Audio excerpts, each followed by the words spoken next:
क्या reserve category की post को जनरल कैटेगरी के कैंडिडेट से भरा जा सकता है?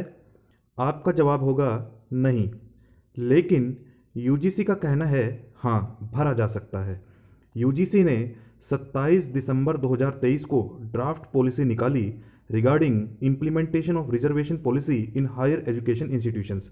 तो आप देख सकते हैं 27 दिसंबर 2023 का नोटिफिकेशन है, यानी केंद्रीय शिक्षण संस्थानों में आरक्षण लागू करने बारे। तो मैं आपको थोड़ा सा इसका इंट्रोडक्शन देता हूं जो यूजीसी ने नोटिफिकेशन निकाला है। अब देखिए, ये ड्राफ्ट पॉलिसी निकाली है, guidelines for implementation of the reservation policy of the government of India in higher education institutes. तो इसमें एक्सपर्ट कमेटी बनाई गई थी। ये ड्राफ्ट पॉलिसी है, इस पर कमेंट्स मांगे गए हैं, अभी ये फाइनल नहीं है। देखिए, चेयरमैन, मेंबर और मेंबर सेक्रेटरी,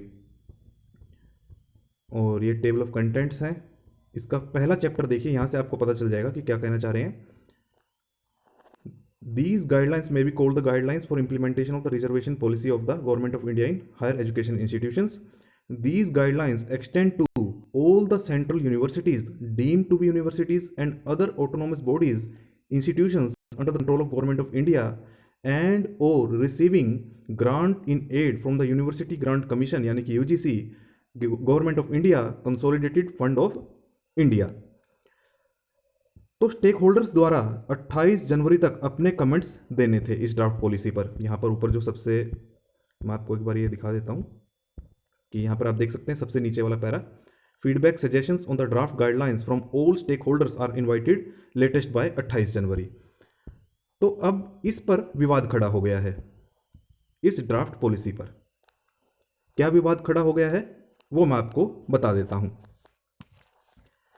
यूजीसी ने इस पॉलिसी में चैप्टर 10 में कहा है कि रिजर्व कैटेगरी की पोस्ट को डी रिजर्व किया जा सकता है अगर रिजर्व कैटेगरी से कैंडिडेट उपलब्ध नहीं होता है, तो जनरल कैटेगरी से भरा जा सकता है। तो चैप्टर 10 देख लेते हैं एक बार जल्दी से।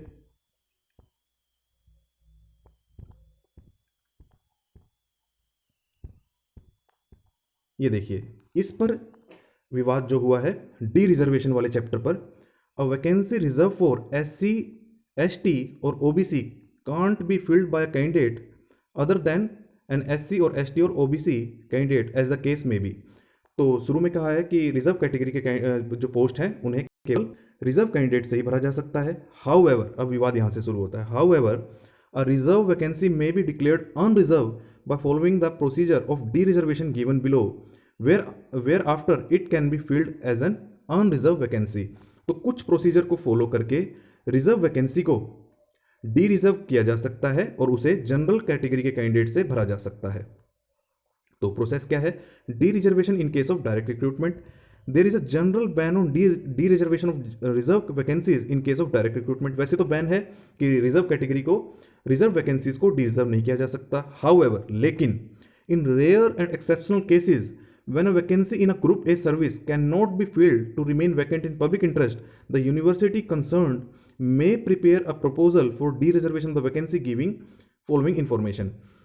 तो देखिए, वैसे तो बैन है कि रिजर्व कैटेगरी को, रिजर्व वैकेंसी को डी रिजर्व नहीं किया जा सकता, लेकिन रेयर और एक्सेप्शनल केसेस में अगर वो वैकेंसी ग्रुप ए की है और उसे खाली नहीं छोड़ा जा सकता पब्लिक इंटरेस्ट में, तो और रिजर्व कैटेगरी से कैंडिडेट भी नहीं मिल रहे हैं, तो उसे, उस पोस्ट को डी रिजर्व करके उसे ओपन कैटेगरी का बनाया जा सकता है और उसे फिर जनरल कैटेगरी के कैंडिडेट से भरा जा सकता है।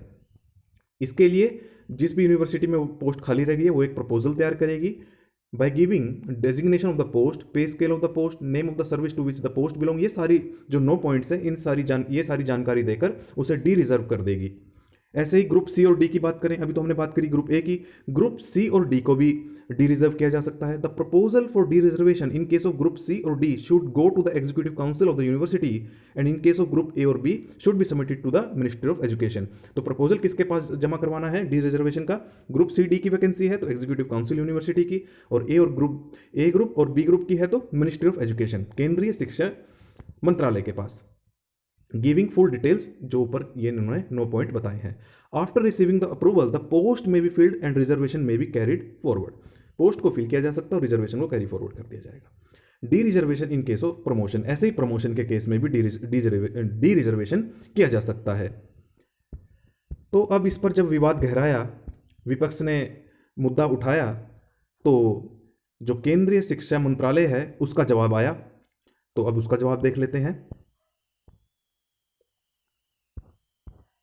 तो जैसे ये मुद्दा गहराया, विपक्ष ने इस मुद्दे को उठाया, तो आप देख सकते हैं मिनिस्टर ऑफ एजुकेशन का 28 जनवरी का, कल का ही आप देख सकते हैं ट्वीट किया है एक्स पर, ये reservation in central educational institutions is provided for all post in direct recruitment in teachers cadre as per the central educational institutions reservation in teachers cadre act 2019। After enactment of this act, no reserve post is to be dereserved. Ministry of Education has given directives to all the central educational institutions यानी कि CEIs to fill up the vacancy strictly as per the above said act यानी कि 2019 वाले act. तो केंद्रीय शिक्षा मंत्रालय ने साफ साफ कह दिया है कि कोई भी पोस्ट को डी रिजर्व नहीं किया जाएगा, और तो ये जो एक्ट है 2019 का, इसके अंतर्गत ही रिजर्व जो पोस्ट है उन्हें भरा जाएगा रिजर्व कैटेगरी के कैंडिडेट से।